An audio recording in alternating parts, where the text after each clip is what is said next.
types of organization structure. In this video, we will see about the two different types of organization structure. The first one is functional structure, the second one is divisional structure. So let us see about functional structure. Grouping of jobs of similar nature, so based on the major functions in the organization, this can be divided and it can be said as functional structure. So in this structure, the departments which has the same function of work, so it will be segregated and it will be said as the different functions in the organization. So like for example, in the organization we will be having different departments like purchase department, sales department, marketing department, research and development department, human resource development department, finance department, etc. So likewise, each and every departments will be separated and a separate head will be there to take care of the coordination work in each and every department.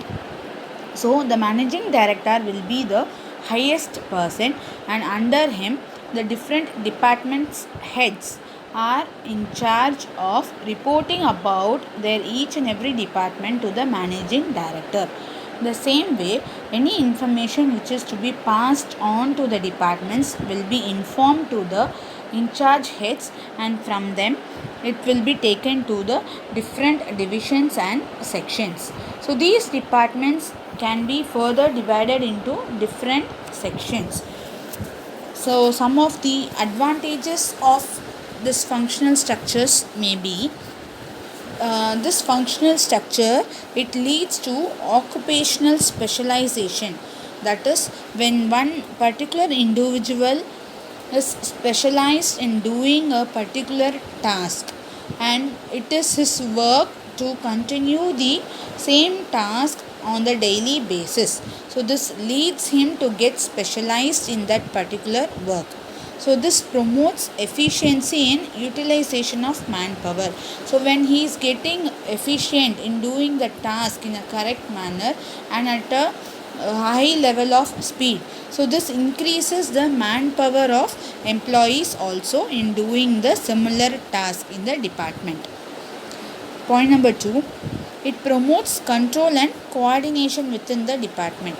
So the whole control will be there in the in charge head, and the whole department will be in a coordinated manner. Point number 3, it increases the managerial and operational efficiency also. So what is managerial and operational efficiency? The time limit for completing a particular task at the correct period of time, not only correct period of time, even a time little earlier also. So this also results in increased profit. So example, any manufacturer assumes a particular task to the production department to produce some amount of units of products. So when they are practiced to do the manufacturing of a particular product again and again, day by day the production timings may get decreased. So this leads to a high volume of products to get manufactured. So this increases in profit, and the sales ratio also gets increased in the organization. Point number 4, it leads to minimal duplication of effort.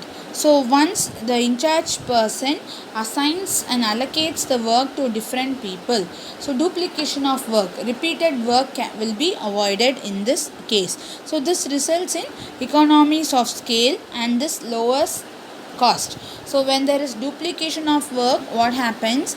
The work which has been done by one person will be repeated by another person either by mistake or without knowingly, and this leads to a higher cost. So when minimum duplication of work has been there, it reduces the cost also, operating cost. Next point, it makes training of employees easier. in their own particular area and in their own particular field. So they get trained in doing the task. Next point, it ensures that different functions are being done due to focusing on due attention. So a supervisor will be there in supervising the workers, those who are working in the organization, and due to this the work will be done in a proper manner. If advantages are there, obviously there will be some disadvantages also. Now let us see what are all the disadvantages of this functional structure. So as I said you, functional structure focuses on different departments. So it is being divided into different departments, and each and every department will be concentrating on their own departments alone. So the overall emphasizes or the overall objective of the enterprise cannot be focused here in functional structure. So each and every department head will be very keen in watching about their own department's aim, either to get a sales higher amount for this particular month, or to manufacture in case of sales department, in case of production department, to manufacture a high amount of products, or in case of human resource department, so to take care of the staff, those who are there in the organization. So unnecessarily recruiting persons for job will be avoided. So each and every department will be focusing on their own work only, and this will lead to overemphasis on their own work, and due to this crisis may also be there between 2 or 3 departments, because there will not be any interaction at all, and in the same way the overall objective of the organization cannot be focused. And the second point, it may lead to problems in coordination. Each and every department, they will not have a coordination in a proper manner, so this will lead to a misunderstanding among the departments, different departments. And the third point is, a conflict of interest arises between the departments.